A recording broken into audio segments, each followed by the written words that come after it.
Okay, what's up, everybody? Thank you for joining us this morning. I am Alvin Gubatinas, and Life and Leadership Manager, Skyline College. I am part of the team that helped put this together along with our students. And I have some house rules for everybody. If you all could remain on mute, unless you're speaking, that would be helpful. So we could give Miss J all of the audio and video space that she needs to make this presentation happen. I would like to drop in the chat the Slido that we're using for today. So if you have any questions during her presentation that come up, please just throw it in the Slido. And then I will do my best to get the question up there. If there's a question that you wanted to know, but somebody already asked that, feel free to like bump it up by liking it so we could get that question asked. Just like Ryan said, feel free to provide your own beverage and snack because you're at your house or wherever that you are. But please feel free to be engaged. Feel free to share this link with other folks who may be interested. And if you are part of our team for ASSC, please give your best to our presenter and just to really like soak up and learn, because I know a lot of the things that we were talking about is to build connections and to use our stories to better get connected with each other as a community. And I truly believe that Miss J will provide that storytelling, historic storytelling, and just to really emphasize the importance of dance in not just Filipino culture, but like in all cultures. Um, and this is a time where I get to throw it to the person who will introduce our speaker today. He is a very responsible person that I trust wholeheartedly with the ins and outs of our department and the things that we do here at Skyline College, and most specifically in student life. His name, you already see it. I am like right next to him, which my box probably is not on yours, but I would like to introduce Ryan Singh. All right. Good morning, students. Good morning, everybody, and good morning to our speaker, Ms. Jae Tioseco. It's with great honor that I am introducing Jae Tioseco. This is somebody that I've known as a cultural practitioner for over a decade now. Totally trust in the not only research aspect of her work, but something very unique is that Jae Tioseco lives her culture. And I have this motto within my little family, but I definitely I said it to Jay recently, and I think that she totally lives by this, but it's that we should live by our cultures and with our cultures instead of from our cultures, meaning living with it every day and keeping it part of our lifestyle rather than just bringing it out of the box when it's time to use it to profit from or use from. And so one of the things that I admire is Jay's work in the Philippine dance community.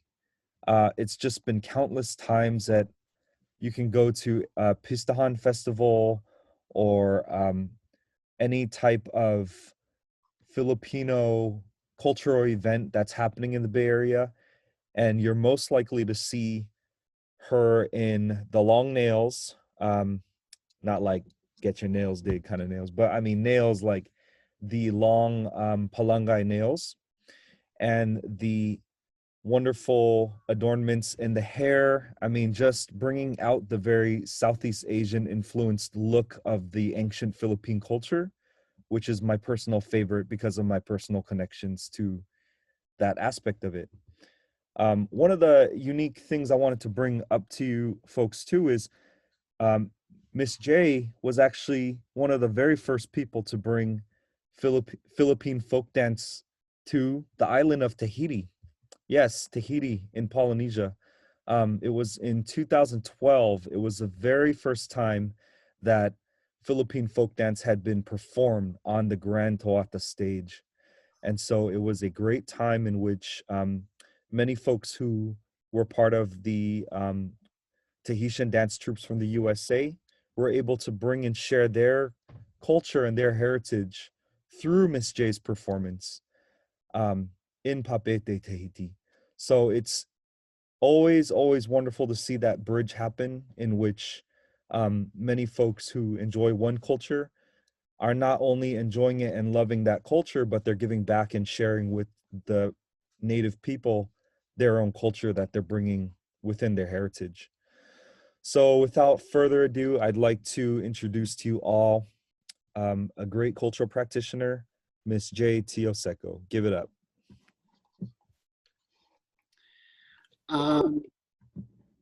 Good morning. um, wow, maraming salamat, Marururo Ryan, for such a grand introduction. My name is Jae Tioseco. I am the managing dance director and dance director for Barangay Dance Company of San Francisco, and I am an alumni of the Kababayan Learning Community at Skyline College. It's a definite honor to be a part of the conversation this morning to talk about Philippine dance and the history of Philippine dance in the Bay Area.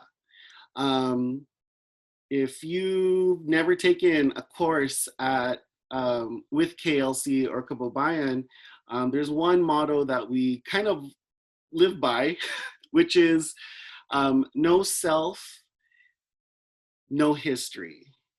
No history, no self. Phrased as no as in N-O, and K-N-O-W as in no. So, with that kind of preface, Kababayan has really created a foundation for me to really talk about dance in a way that I never really thought I would be involved in. I mean, I did PCNs at Skyline, and then after my last production, I was asked to be a part of the dance showcase of to do Philippine dance. And at that time, Skyline actually was the only school outside of the Philippines really that had Philippine folk dance as a physical education course. And so it kind of like opened a door for me, and I kind of stuck with it. For context, my introduction to ethnic dances was actually with Ryan 10 plus years ago. We won't go into time. With Ori Tahiti, or Tahitian dance. And so like when I was involved in Ori Tahiti, like it gave me the basis to appreciate my own culture as a Filipino. I think it's funny because both communities, both Tahitian dance and Philippine folk dance, it's very saturated here in the Bay Area. I would have to say that there's at least 2 companies in each town or each area of the Bay. So it's weird how those 2 run very parallel with one another. So yeah, let's talk about dance. I'm gonna go ahead and do a shared screen here. Hopefully technology is in my favor.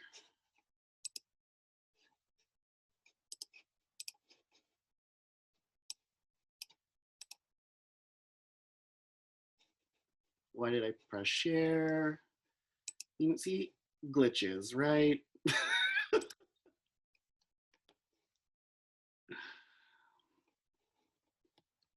Okay, so our moving history, Philippine dance in the Bay Area. Let's start off with a warm-up. I know a lot of us got that COVID weight. Let's get some sort of movement happening. As much as I would rather reach for my bagel, let's not do that. So we're gonna keep it really simple. I'm not gonna like have y'all do jumping jacks, let's be honest. No one got time for that at 11 o'clock in the morning. But rather we're gonna do something that I guess is signature for me is pangalay, which is the a traditional classical dance of the Sulu archipelago, and we're going to do very simple hand movement, arm movements called bunga lima. And so, as Ryan was mentioning, that Pangala is very Southeast Asian. It's a reflection. It's reflected in the costuming. It's a reflection in the music, the styling. So what we're gonna do is just hand movements for now, okay? And so the very easiest ones, and please, join me if you'd like. The most easiest one is a transition movement from one phrase to the next. And this is called kelok or kolek, okay? And you're basically, for kelok, you're basically going to rotate the wrists and up, okay? That's called kelok. If you reverse it in a way to go downwards, fingers pointing down, that's called kolek, okay? So the next, that's already two movements, okay? So you have kolek and kelok, okay? Very important is that your fingers are hyperflexed, right? So very tight, try to stretch out all your fingertips, because all the energy is coming up from the fingertips and out, okay? You might have to, move your hands a little bit just to get used to it. It might be uncomfortable. Shake it out. But this motion is it's the living cousin to dances in Cambodia, Thailand, Java, Javanese dance. We're all distant cousins there, okay? The next motion is called ta'ut ta'ut, which is a undulating motion from the elbow. Coming at you with the vocabulary early this morning. So it looks like it's waving, right? It's a waving motion, or it looks like the imagery was like a coconut bobbing on the water. So what you're going to do is you're going to hyperextend from your inner elbow, okay? And you're just gonna push. And if you kind of see, my elbow starts to point upwards a little bit. It's rather uncomfortable. But somehow, with the saying, if it's not hurting, you're not doing it right. But I think we don't need to worry too much, right, about all that. So when you start moving things, it starts to undulate very slowly, okay? And that's called ta'ut ta'ut or pa ta'ut ta'ut. Now, if we put those two motions together, it'll start to phrase like this. And here's kolek. And with my left hand extended, you're going to push 1, 2, 3, 4. And then we're going to do it again. Here's kolek, kelok, and then move it to the right side. 1, 2, 3, 4. That right there, ladies and gents, is pangalay at its finest, at its most basic form. The wonderful thing about pangalay is that it's impromptu. So if you can do all these different motions that mimic things, you'll be considered as a great pangalay dancer because it's all impromptu. So another motion is called ebed ebed. And it's not gonna really show on camera from afar, but basically it's a palm pulsing motion, okay? You're not going like this, it's from your palm. So you kind of retract and push, okay? Not from the fingers, it's from the palm, okay? So you can basically play in the direction that you want. You could go up and down. you can, and then push it out, right? That's called ebed ebed. So if I were to dance, you know, I would use that motion. I would use this added layer to show my knowledge of vocabulary when it comes to dance, right? So if we put all of those together, that's already four movements. I think that would be cool. So, okay. So we're gonna go collect, then kello with our left hand, pataut, 1, 2, 3, 4, 5, 6, 7, 8. And then kello. Oh no, this is collect, sorry. And then we're gonna do an ebed ebed with pataut. So 1, 2, 3, 4, 5, 6, 7, and 8. All right, check it out. I think that's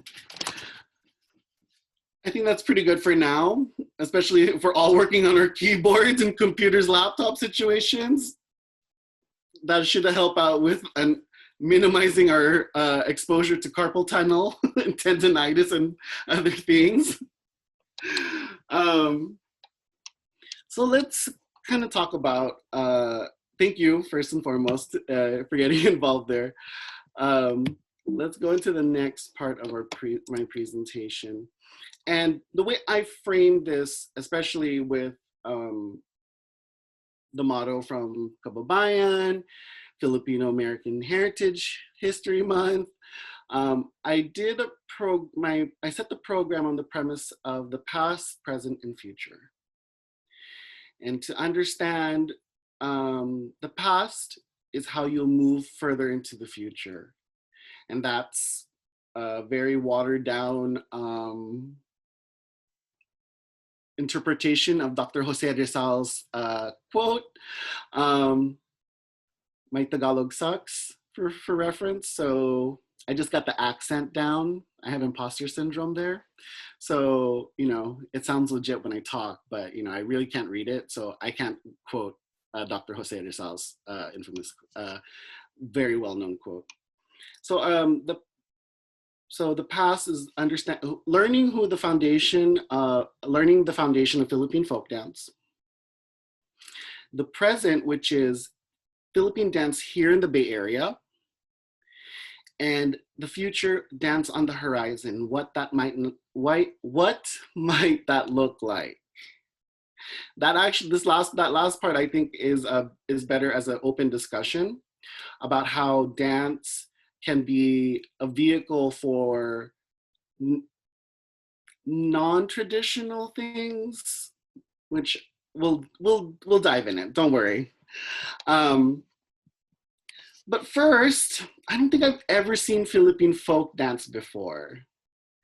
So, excellent point to make here, which is, I always reference a very good 4-minute clip here, and it's of the Kalaob Dance Ministry. This is one of those things where it's the future, right? This is a Christian denomination church in the Philippines that uses Philippine folk dance as a form of worship in their religion. Very interesting. And they actually call their performances pray-formances. Filipinos are very innovative. We love that. So this is a snippet of the works of the Kalaob Dance Ministry, which is located in Pasay in Metro Manila. And they are under the direction of Pastor Ed Lapis. So let me bring this up.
So that is a very, I would have to say, probably one of the best concise snippets or montages of Philippine dance available online. And I've actually met some of the dancers from Kalob, and they're amazing. Their work is amazing. To apply folk dance and ethnic dances in such a way to, celebrate religion, to honor God, very unique. It's interesting that, like, at its core, that's one of the reasons why it's like a very let me take a few steps back here. At its core, that's probably one of the basic functions of dance in the Philippines, especially for ethnic dances, because it's to celebrate, give thanks to their God, right? So to take to kind of to almost readapt that approach to Philippine dances, which, in context might not be a connection, but at its root is a very basic function of our dances. And I think that's kind of mind blowing when you're so used to a very cookie cutter type equation when we talk about dance. So what is the difference between folk dance and ethnic dances? Well, when we talk about ethnic dances, we're talking about dances of indigenous ethno-linguistic groups. I actually personally feel uncomfortable using the word tribe sometimes, but some people will use the vocabulary of tribes. So these ethno-linguistic groups are the indigenous groups that either live in the Cordillera, in Luzon, in the Visayas, or in Mindanao. Folk dance is, those are the dances that a lot of people know. So these are our fiesta dances, dances used for entertainment. Usually towards the last half of the video from Kalaob, you saw these dances with long gowns, usage of castanets. It looks very European. That is actually considered folk dance. And then they called it dances of like the rice peasants or something like that. I would say countryside, personally, of the Philippine countryside. Those are, that's something that we would consider as folk dance. And now going into who the folk dance pioneers are. And these are all national artists for dance in the Philippines. Francesca Reyes Aquino, Lucrecia Reyes Urtula, and Ramon Obusan. Francesca Reyes Aquino is the mother of folk dance. Born in 1899 in Bulacan, Francesca Reyes Aquino started documenting and researching Philippine dance in the 1920s. She would travel to like remote barrios in central and northern Luzon. In 1926, what happened was that based off of her findings from her field research, she created a published thesis called Philippine Folk Dance and Games. This thesis ended up being the structure of Philippine dance applied in physical education curriculum in the Philippines. So if you went to school in the Philippines, you know that they include folk dance, and some people didn't really like it because they kind of feel like they were forced into it. But there are some that kind of took off in a different way for them, right? So it was adapted to the physical education curriculum. Coincidentally, during this time, I believe what was happening is that the University of the Philippines wanted to restructure how, like how to kind of promote more of a Philippine identity in the school and to empower. And so this is the structure, this is the groundwork for everything that we now do in Philippine folk dance. She published many works. There is Philippine folk dance volumes 1 through 6. There's her thesis. There's I want to say there's another book. I just can't remember off the top of my head. Mrs. Aquino also established the University of the Philippines Filipiniana Dance Troupe in 1935. That is the oldest collegiate dance troupe. The Philippine Folk Dance Society in 1949. She's a recipient of the Ramon Magsaysay Award in 1954, which is the Asian version of the Nobel Peace Prize. And she was named National Artist for Dance in 1973. Mrs. Aquino passed away in 1983 in Manila at the age of 84.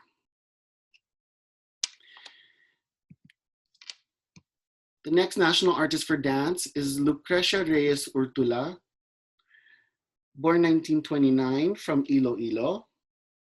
She was the dance director for the Bayanihan Philippine Dance Company.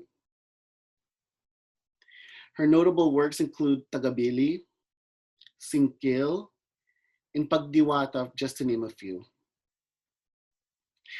I believe she was, she did come from, she was part of the kind of like the school's unofficial, she was a part of the Philippine Women's University, like unofficial dance troupe. And then her work took note of it. And eventually they created Bayanihan. And Bayanihan is known for being the national dance company. And what's so interesting about Bayanihan is they really took off in 1958 at the Brussels World Expo. And she presented Singkil. And so it was very different.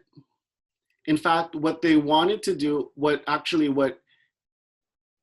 before Bayanihan was even invited to go to the World's Expo, is that I believe the president at the time was Ramon Magsaysay or Laurel. They wanted to bring artifacts to the World Expo, but it was too expensive because they were going to bring gold artifacts. And so they said, well, the next best thing is our dancers. Because that's a tangible and physical representation of the culture. So they shipped off, I think, like a cast of 20 people to Brussels, and they did all of the dances, and one of them was Singkil, and it took off. They got all the accolades. Reviews were all positive. It was so big that they came to America and was featured on the Ed Sullivan Show. If that didn't go any further, what happened was that they were doing the, what was it? Sorry, I'm looking at my notes here. Come in. Okay. They were doing the, hold on, sorry, you guys. Hold on. This is my dog Chowder, and she really wants to be here, but I can't have her right now. So excuse me real quick. I'm so sorry, Ryan and Alvin.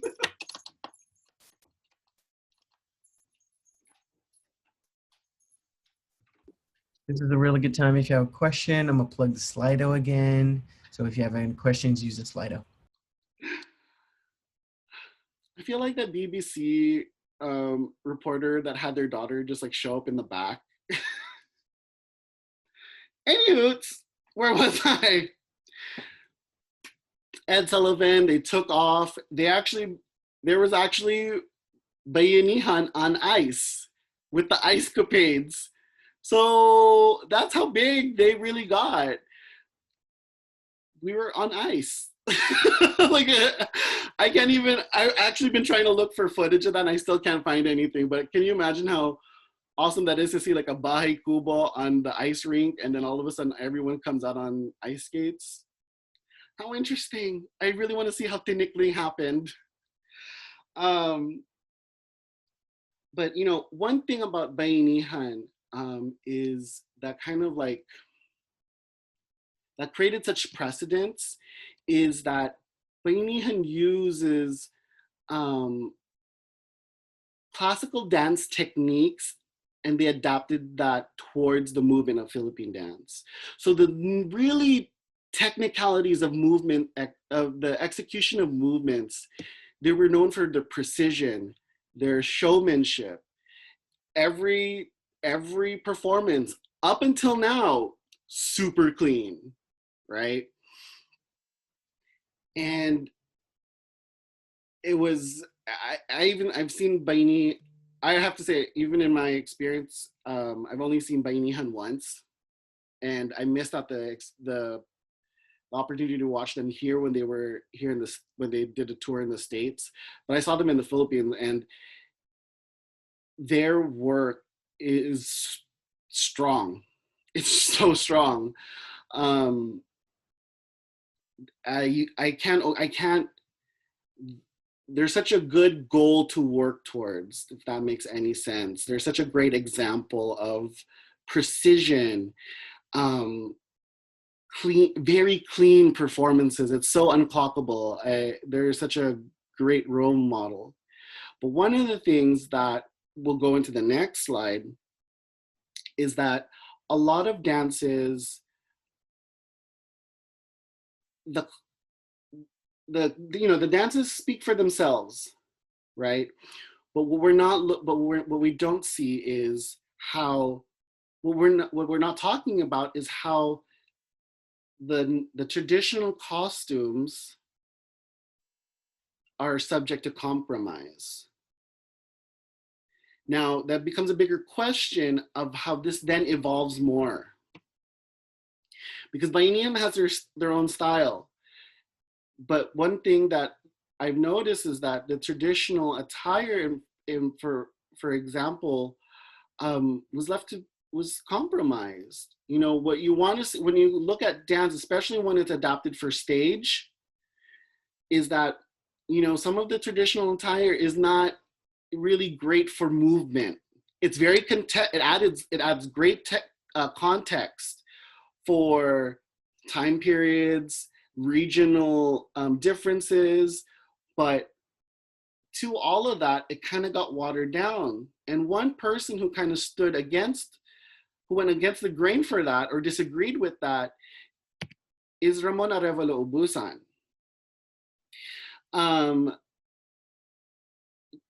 Mr. Ubusan was a former dancer, musician, and field research, was part of the research team for Bayanihan.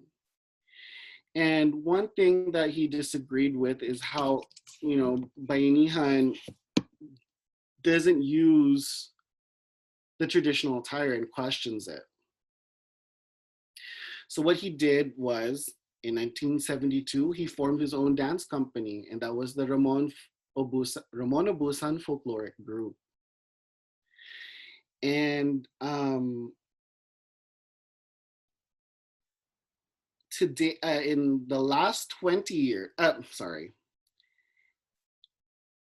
what's so different about Ramon Ubusan is that he still has the basis of the Bayanihan spirit, where when you look at it, it's clean, the projection is strong. You could feel the dancers from the back of the theater.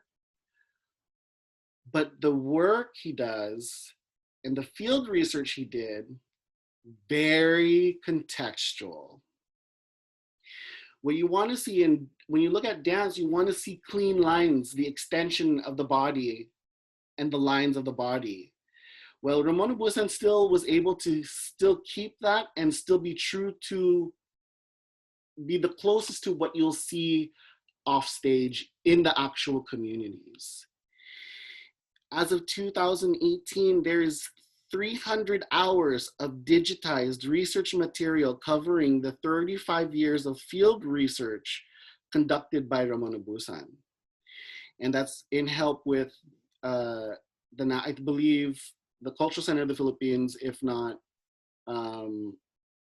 the National Commission for Culture and Arts. I believe those two agencies are helping that out. Was named a National Artist for Dance in 2006. That's his house on the left. Sorry, on the right. That's his house in Pasay.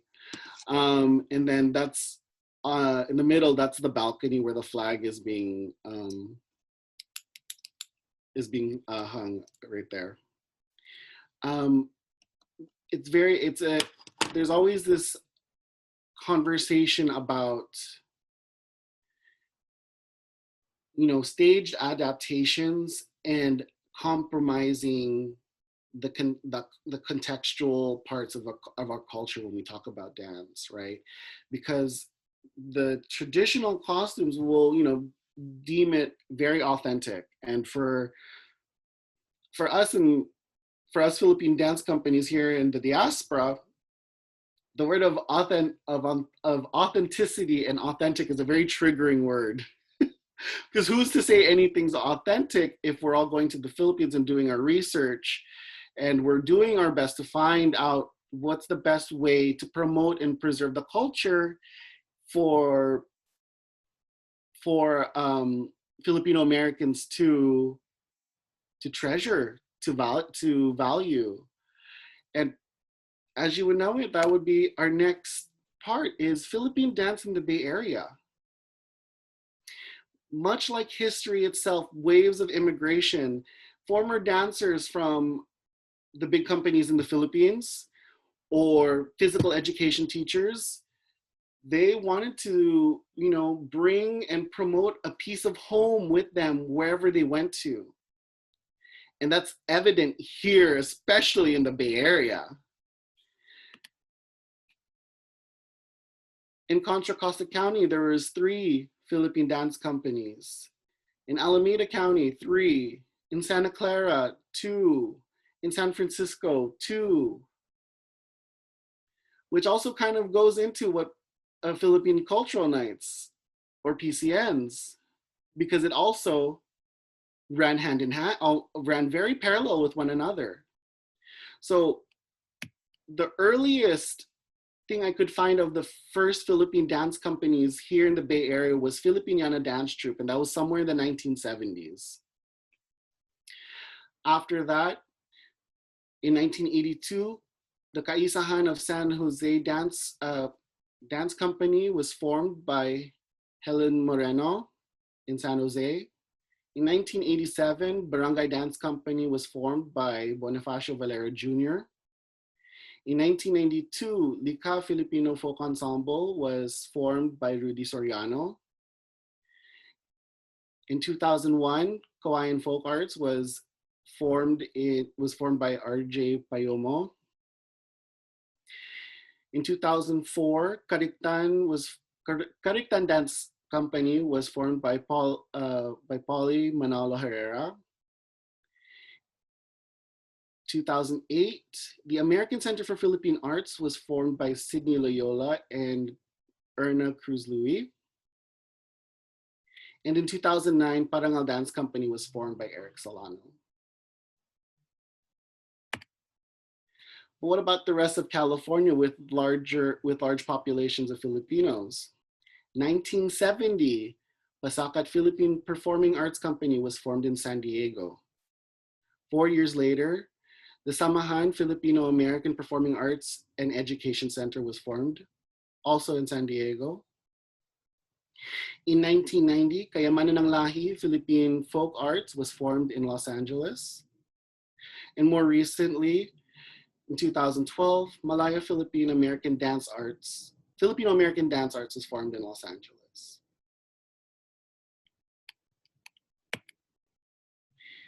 So what does that mean for us, right? We have a ton of Philippine dance companies here in the Bay Area. You know, with so many dance companies in the Bay Area, how do we present without having to compete one another? Well, that comes down to the artistic vision, approach, and mission. We have the traditional approach, very much formed like bayanihan, done in suites. This is our European dances, our dances of rural communities on the countryside, dances of the indigenous groups of the Cordilleras, the indigenous groups of Southern Luzon and Visayas, and the Muslim communities of Mindanao. What we're now seeing is that there are dance companies that are using dance as a vehicle for other means. And we're seeing that with Parangal Dance Company, with activism. Eric and his team there go to indigenous communities in Mindanao, the Visayas, in the Cordilleras, and they do field research. And I had a conversation with Eric, and I said, Eric, with all of this, with all that you do with Parangal, you've really changed the folk dance community spectrum here abroad, because now we're looking at what is the traditional attire of these groups. Because for the longest time, we've had to do something that's inspired, because we didn't have the means back in the day to find someone who could help us. And there's also the fear. You're going to Mindanao. You know how many people are scared to death because of what you see in the news with Muslim extremist groups who are holding tourists and just people hostage, right? But those are like risks that you take when you go abroad and you do field research like that. You have to sleep with one eye open, because you just never know. For instance, Ramon Busan was doing field research with the Yakan, an ethno-linguistic group of Basilan in Zamboanga. And the story is that while he was researching Pansak, or Pamansak, he had to dress up like an imam and get on this motorcycle and to be taken to where he needs to go, because these militant extremist groups heard that he was in the area, and so they set up a checkpoint. And so his reference person that housed him in Basilan dressed him up in traditional attire, basically spoke to the checkpoints and be like, no, he's with me, we're good, and then went off. Those are risks that you're going to take when you do these things. Another interesting approach to dance is more of a contemporary way, which is providing it based off of like a narrative, putting that on like a narrative. Like if you were to imagine Cirque du Soleil, but Philippine dance, that would be Kawayan. Very interesting. It seems and sounds like a PCN without the dialogue, but when you see it, it's just another way of dance. And the other way is youth education. And that's the American Center for Philippine Arts, or ACPA. Their curriculum is based on providing a space for kids ages, I believe, 6,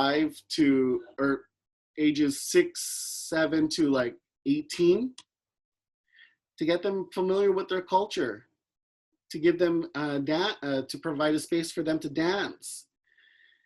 Somehow that's also supposed to provide somehow there was also hope that they would go on to continue to dance for the professional dance companies like Barangay, Likha, Kariktan, Parangal, so on and so forth. How does Filipino cultural night play into the equation, and what can that offer? Well, I know that there's at least 2 people on this call that's not me that could definitely chime in on this. And at the point of when ethnic studies was being fought for at SF State, we started to see the rise for Filipino cultural nights amongst the colleges. And, you know, it was a way to celebrate Philippine culture. At first, it was dinner shows. At first, it was vignettes, like open mics type situations. And eventually, it started becoming full, like, traditional productions of a storyline with pockets of cultural dances to celebrate and identify issues and history within the Filipino American communities. Funny thing is that from all of that, dance companies came through. Likha was one of them. Kawayan is one of them. And what can PCN offer? PCN is actually the gateway, is the entry point to culture for us here in the diaspora. And if you didn't, and you know, I guess I'm really talking to people who have the opportunity now, but if you didn't have that opportunity, you definitely heard about it. Because Filipinos, the Filipino community always are hand in hand. You know what I mean? We always, there's that spirit of community is very real, whether you notice or not. And if you don't realize it, you'll know by how many extended uncles and aunts you have and cousins that aren't related to you by blood. Period. So it's the entry point to our culture for us in the diaspora. But also what it does, it provides you with a platform to understand your culture a little better, to have something that's more tangible, that on your terms you are learning on. There's a difference between, and I think a lot of us have these microaggressions, is that we were always shamed for not learning how to speak the language, for not learning, for not ever having gone to the Philippines, for not liking Filipino food, right? But in my experience, especially for Skyline, for San Francisco State, this entry point became a way for Filipino Americans to connect to the cultural heritage, to learn a little bit more about themselves in the process. And it was really a holistic approach to the culture and to find love and healing from that. Because from especially PCNs at SF State, a lot of cast members have come, you know, approached me, have approached Kimberly Requesto from Parangal, Stephanie Herrera of Kariktan, you know, with tears in their eyes, because they're so literally moved and shook from the core that they found something that they can appreciate and not feel shame for. And that's, I get overwhelmed and I start crying, and I start crying with them too. I'm like, I don't know what I did, but I'm glad. I'm just doing my job. I'm just trying to teach you dance and like, you know, learn to appreciate it. And it's a very fulfilling moment for those who've experienced Philippine dance in that way. And you know, how can you get involved? Look at Skyline, look into PCN through the Kababayan Learning Community. Honestly, it's for me, it was a life-changing moment. And I know Liza's on this call because she always says, if I were to tell you 5 years ago that you were going to do something, what would you say? And that always resonates with me to this very day, because take a chance on it. To quote Jan Salas, what you put into it is what you'll get out of it. And if you put everything into it, you'll receive such an investment tenfold, honestly. Follow the social media accounts of the dance companies to see what they're up to and see what's safe, what sounds good to you. And of course, you can always reach out to me via email.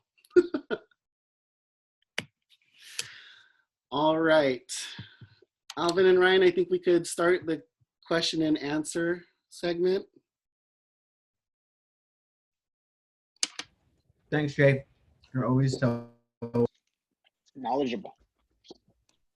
As I eat my grapes. Sorry.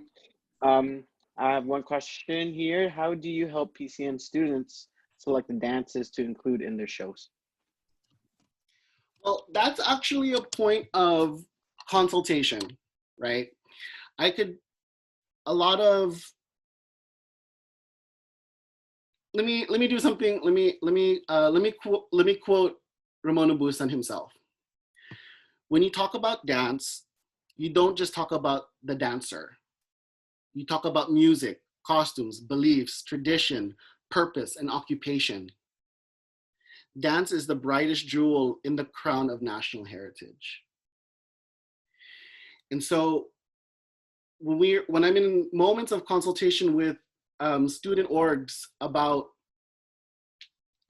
including or incorporating Philippine dance in their productions, some of them have the approach of, we kind of need it to be very, it needs to go with the scene, right?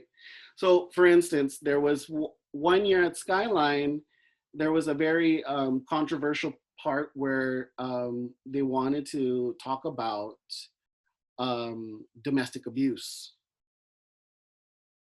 For Philippine dance, especially in folk dance, that's very contextual.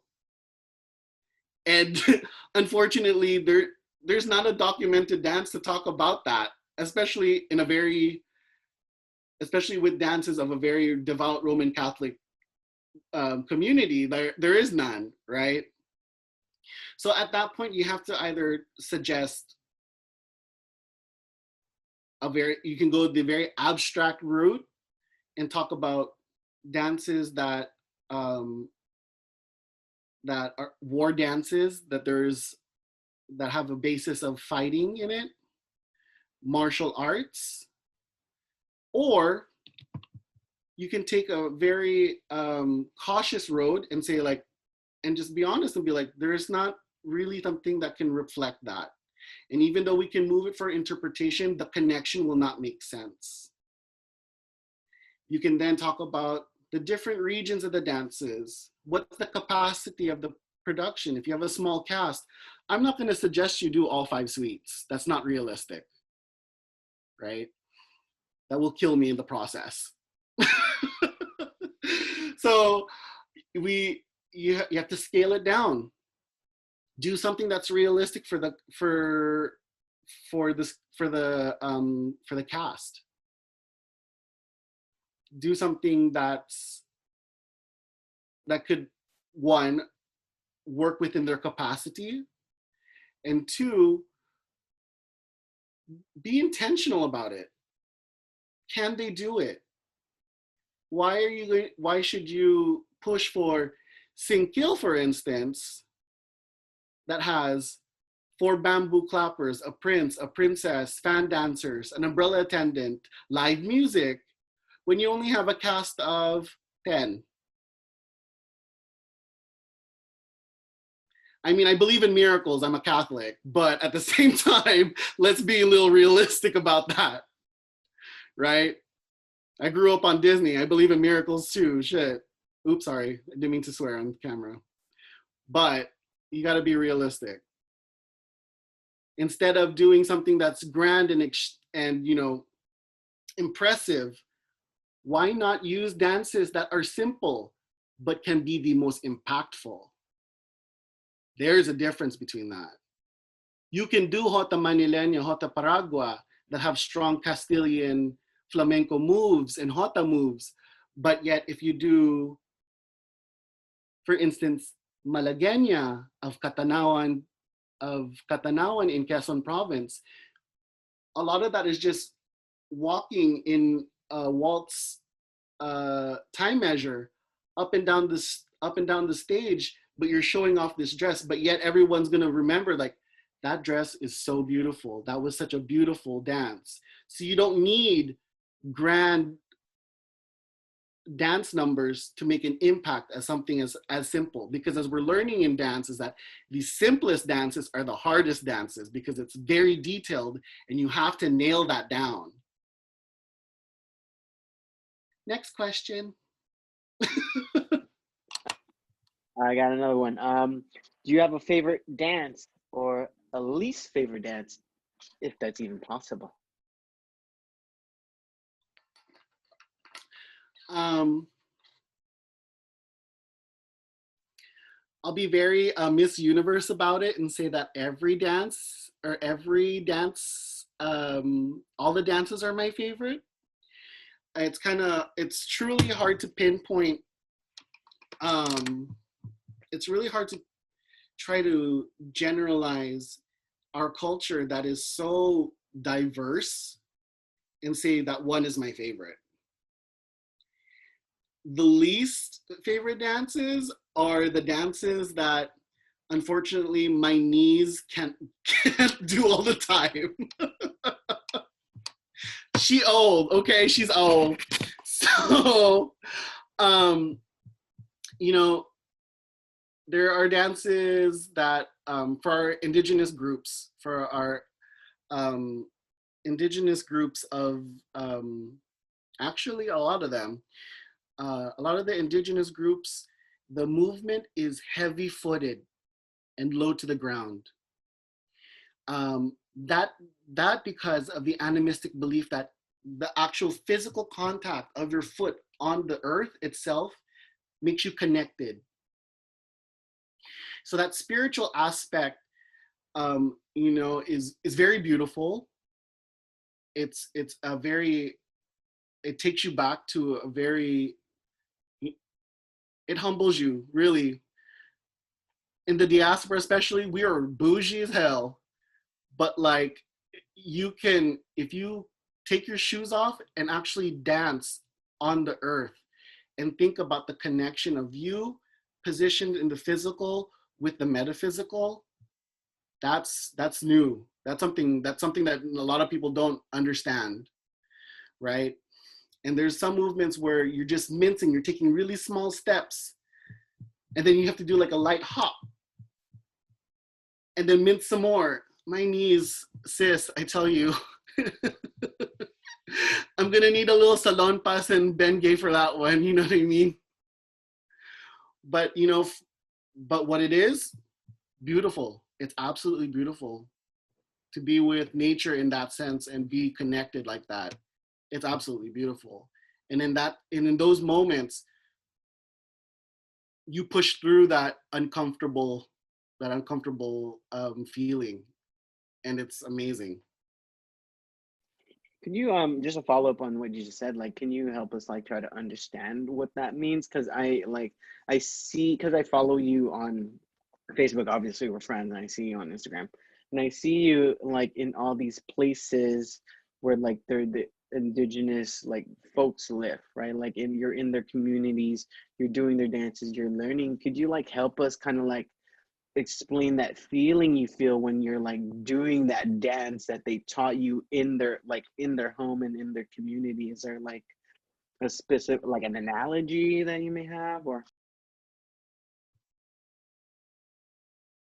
I mean, one, it's very different from being on stage.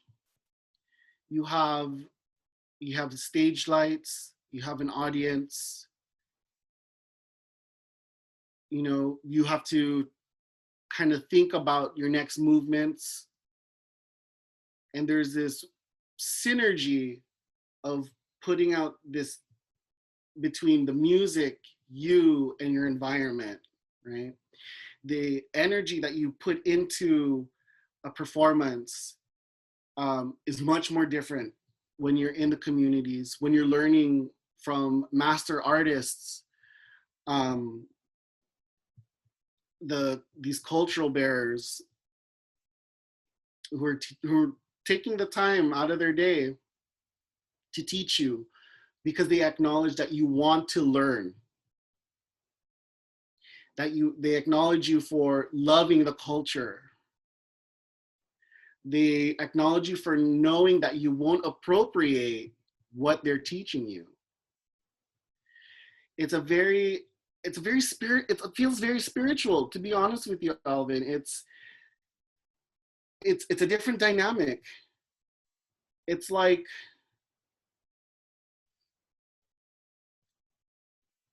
I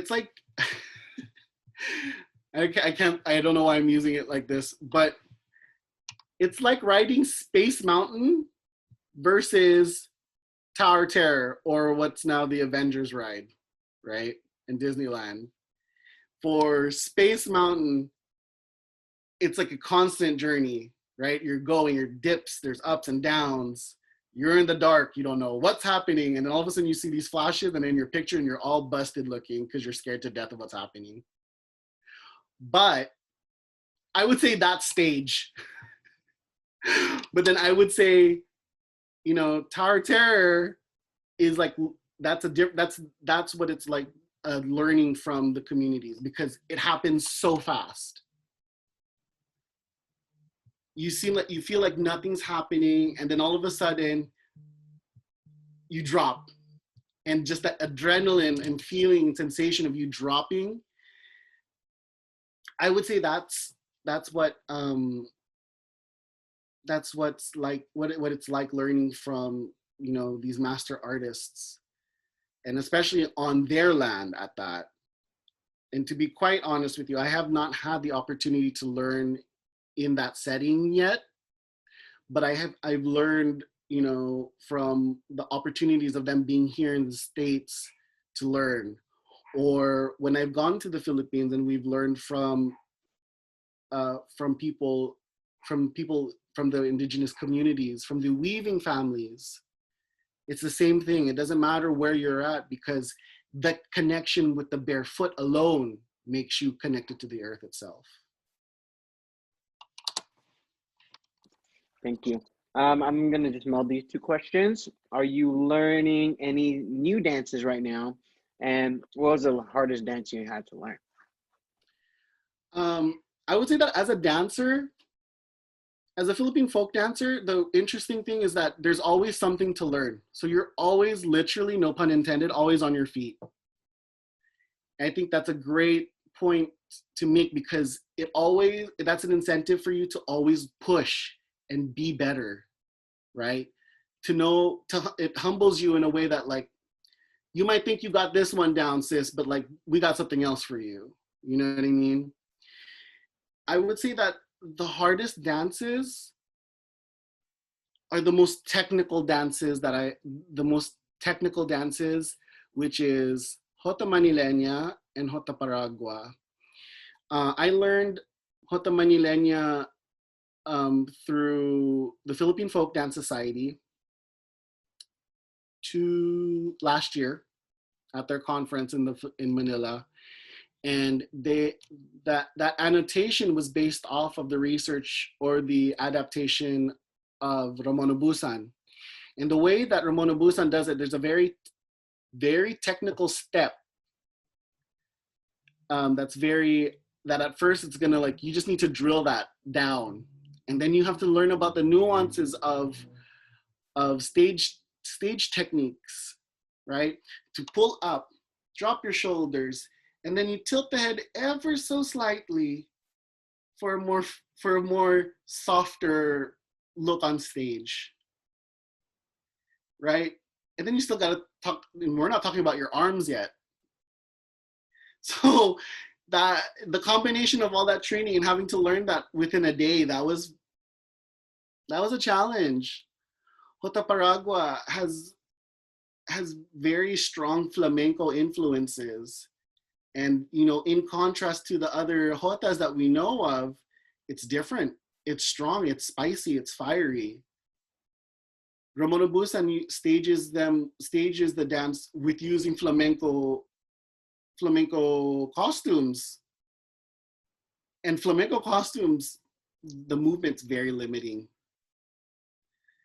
Not to mention having a train that's probably taller than you are and having to learn how to kick it in such a way that it flares on stage.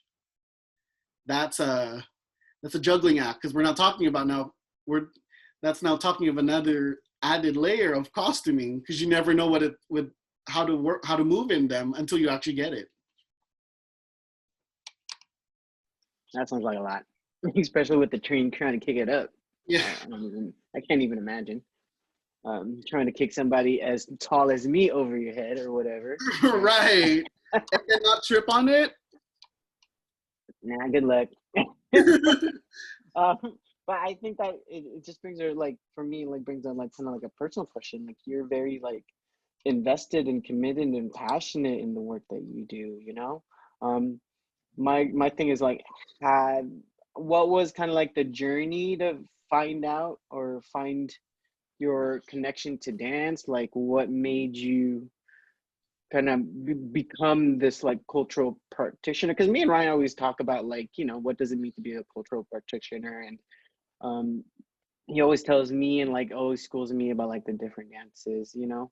But my thing is, like, coming from, like, a Filipino family and, like, all our Filipino stuff, we know that if it's not, like, medicine or anything, if it's not a nurse, you better go quit, right? So how was that, like, if you even had to deal with, like, lactose support? Like, how did you find yourself in dance? What made you stay? And were there folks to, like, support you, or how did you deal with that? Well, that's a very good point.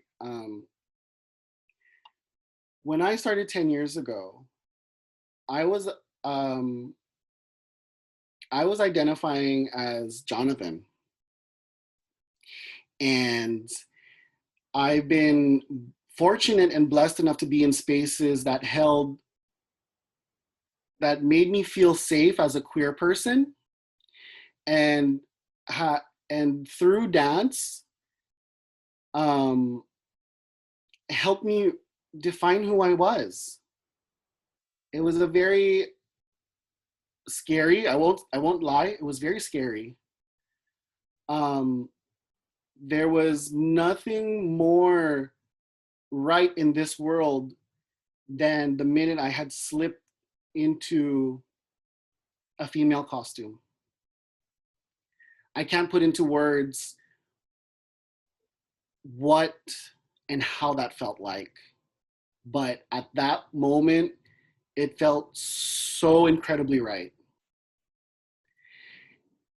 You know, to be in community with kababayan, to find community within barangay, and for those who, you know, really held it down for me and just be like, do you, literally. At the time of me starting out, I was working for Wells Fargo while being a student at Skyline. And my family did not understand why I would put the extra effort in dance rather than looking at um, advancement within Wells Fargo. It didn't provide me happiness.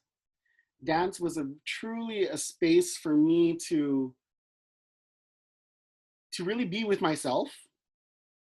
I really found a holistic, cathartic process within dance.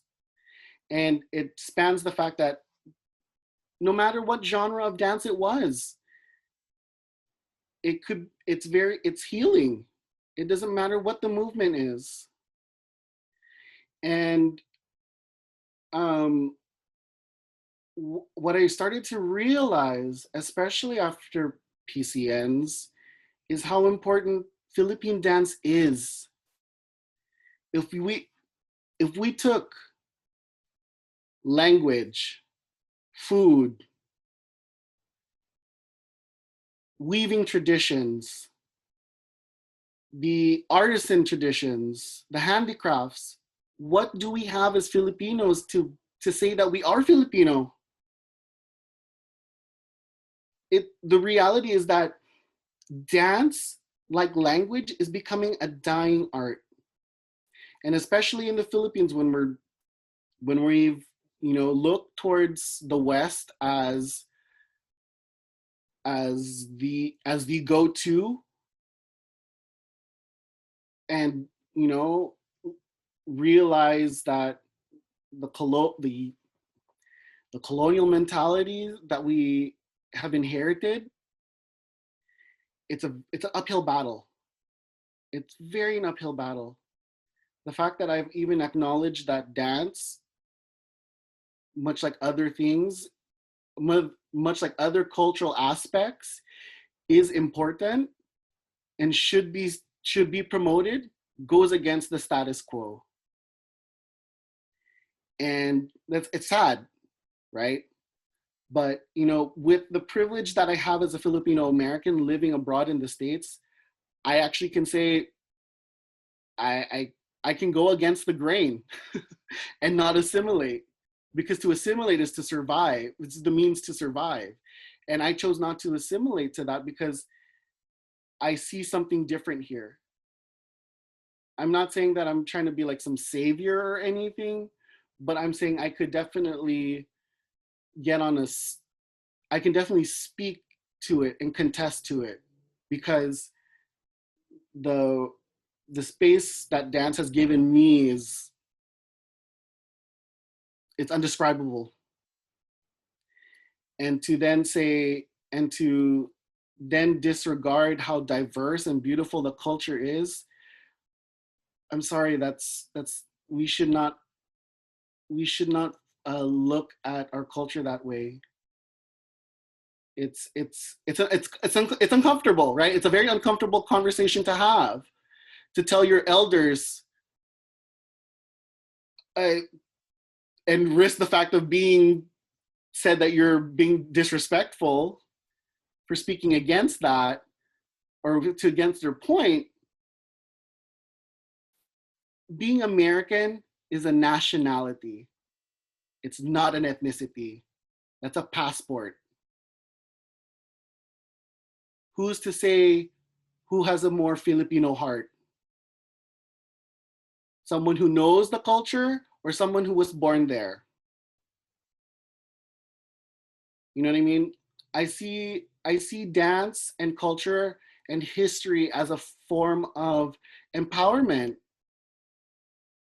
And bless my lucky stars that Kababayan does that, honestly. I think that with the way that the curriculum at Skyline has changed over the years and continues to improve the community by supplying the latest and a platform for individuals to really put into action what they've learned, that's a recipe for success if I ever heard it. Because success will always look different, and success will always look different on the individual.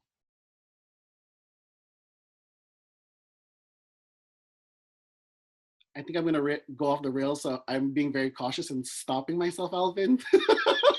because I could go on, right? I could definitely go on. Okay, then let me help you out there, so we don't go these rails. Right?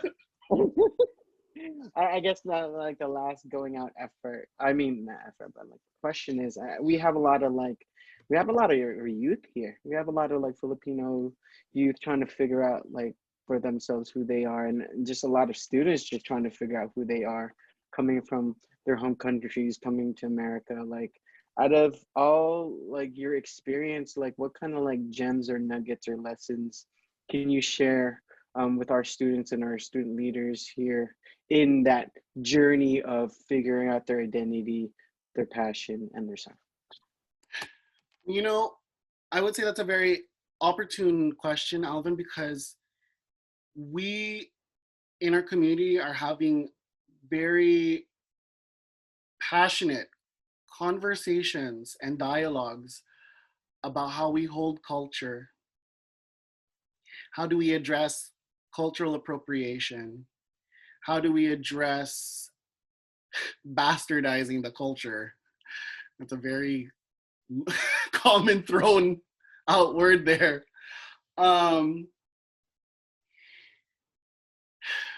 Well, there's two things that need to come hand in hand.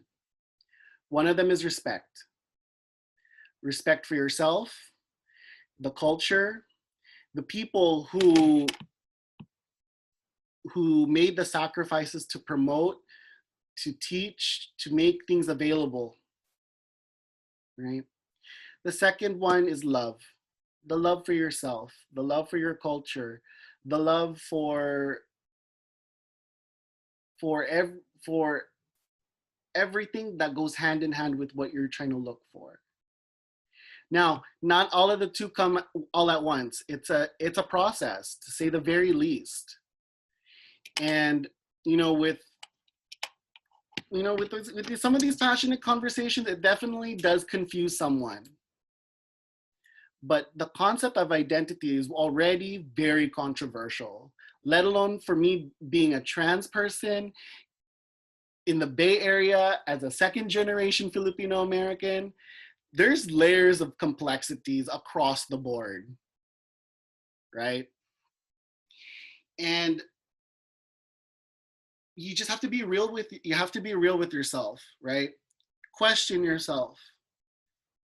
It's totally fine to look at things and be able to learn from them. Some people, unfortunately, they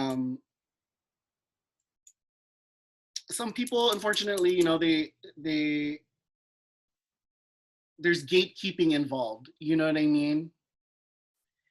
And there's so many people are quick to call you out rather than to call you into conversation to learn.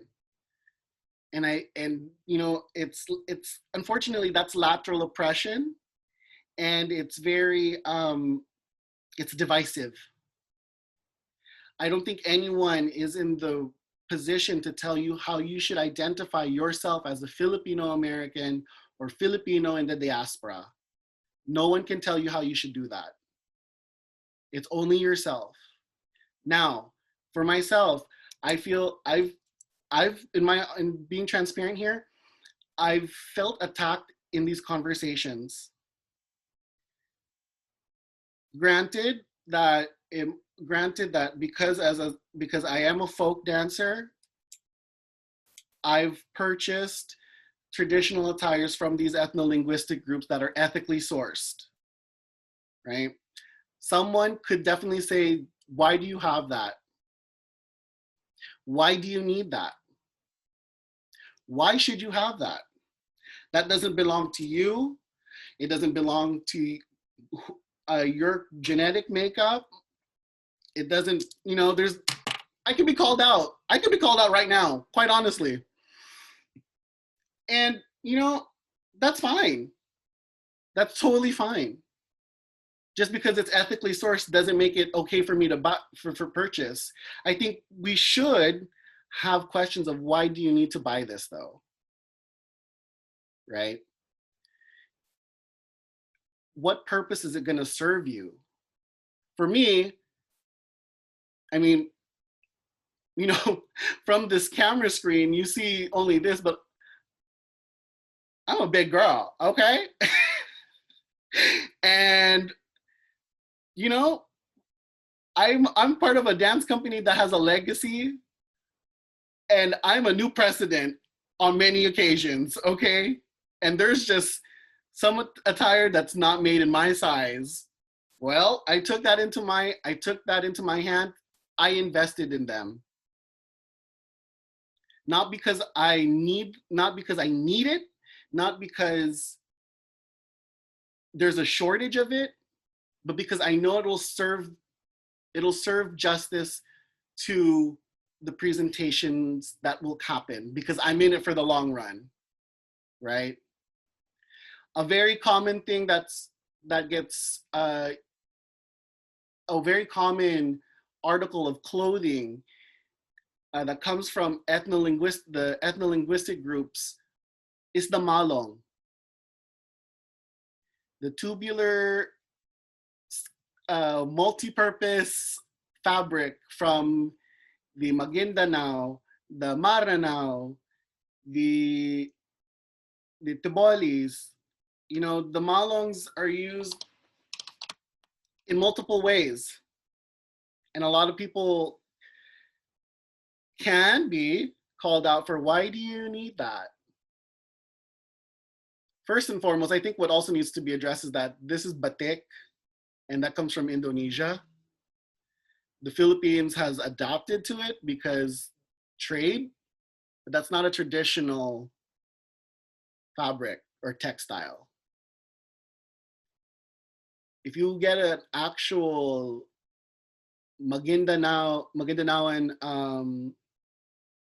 Inaul Malong, or a Maranao Malong Alandap, you could be questioned, why do you need that, right? And you know, to that defense, I have to say that's how you can express yourself as a Filipino. Sometimes, I mean, it's just like makeup, right? Now we're seeing more men wearing makeup. We see women been wearing makeup. Why do we, or for guys, why do you get lined up every 2 weeks? Because it empowers you to feel like the better version of yourself.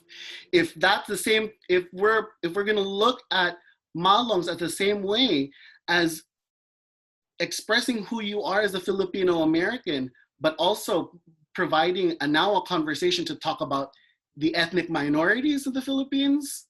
See, now that's different. That's much different. Because we're using these as a conversational piece now to enlighten one another. We're not just Barong Tagalogs, Ternos, Barotsaya. We have Biatawis, we have the Sablay, we have the Bajulapi, we have the Bangala, we have the Malongs, we have the Bahag, right?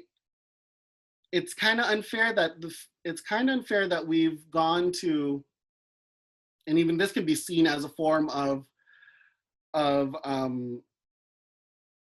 colonial mentality, is that we've generalized the national attire to one thing when the country itself is so diverse. You cannot apply the Barong Tagalog to everyone. That's not their culture. So if we could shift the conversation and the approach to dance culture as not as a museum piece, but as a living, breathing thing that needs to be constantly engaged in practice, the conversation, the thinking will shift, and we can begin to appreciate everything that the Philippines is more better. And that in itself is a form of decolonization. I like that. I like that the reframe of, instead of treating like our cultures as this static museum that we walk into and also show everybody else, or, you know, I like the idea of seeing it as a living, breathing thing that you had to tend to it, that you had to take care, that you had to be like always aware of how is it growing, right? Because I think with you saying that it's putting the ownership back on us to really say like, hey, this is ours. This is something that affects all of us, and this is something that we're all responsible for taking care of. So thank you for saying that. Ryan, are you there? Okay. Yes, I'm right here, Alvin. Okay. Throwing it back to Ryan. So I guess that brings us to our closing remarks, which would be that we are so appreciative to have you today, Miss J, and to share and shed some light on um, Filipino American history in terms of the intergenerational connection between the dance companies, both in the Philippines and here in the United States. And I know that there's this kind of call out culture going on in it's going on in all of our POC communities, right? It's definitely happening in the Cambodian American community. It's definitely happening in the Polynesian communities. It's definitely happening in the Filipino American communities. I think the most important thing is what you said, which is that if you're going to call someone out, it needs to be an invitation for learning and listening. It's not supposed to drag people down and make them feel that they can't be part of understanding these cultural aspects. And the other thing that I wanted to highlight is the fact that you mentioned that this is a living and breathing culture that needs to be tended to, as Alvin had also highlighted. That is so important because when you start treating cultures that, you know, are still alive, but you're treating them like they're dead, yes, they become very plastic and very it's like putting it in a glass box in a museum. This is what people used to do. This is how people used to look. This is what their lifestyle looked like today. Whereas there are cultural practitioners such as yourself and your comrades who are practicing practices, cultural practices, excuse me, from the Philippines and their folk dances to this very day. And that's important, right? It's not just a performance for someone's uh, debut or a wedding, but it's something that you're passing on the outfits, the cultural regalia, whether you want to call them costume or not, depends on the cultural context, and the linguistic names, tracing these back to the regions and people that it was practiced by. That's all education in itself, and that's something that I know that the foundation of that, um, we can thank Skyline, we can thank Kababayan for giving us the tools to recognize that in our own cultures and our own work in the community. So thank you, Miss J, very, very much. Thank you. Honestly, thank you, Skyline. Thank you, Ryan. Thank you, Alvin, for providing this platform. You know, the great thing about being in this field is that I'm always learning. Always. There's continuous learning happening here. Once upon a time, Philippine dance was means for entertainment. Now in this world, in today's world, it's actually more so a platform for education. And that to me, and I've only been dancing for 10 years and I'm still thinking that we're using this for entertainment, but now so it's provided me with such a purpose in what I've always wanted to be was a teacher. I didn't know that it would take me in that route either. So, there's it's been a hell of a ride, and to say the least, my seatbelt is still buckled, and I'm here for the long run. And let me just add to that. I hope what my hope is for you in the community is that what the function of these dances also adds to is healing. that's what I hope for. That's what I truly, truly hope for with these cultural dances, cultural dance practices, rehearsals, groups, group functions, presentations. That is my vision for the future as well, is that we're offering a path for healing with not only just racial trauma, but within our own communities, the hurt that we feel from each other. Right. So that's what I'm hoping for. And I know you're part of that movement. And that's why I thank you today. Thank If you. everybody could please give a round of applause digitally, or put the clapping hands. This is the Filipino part of the Filipino part of the show where we take a picture. So if you have, if you did your hair today, yep, turn that thing on. Let's take this picture.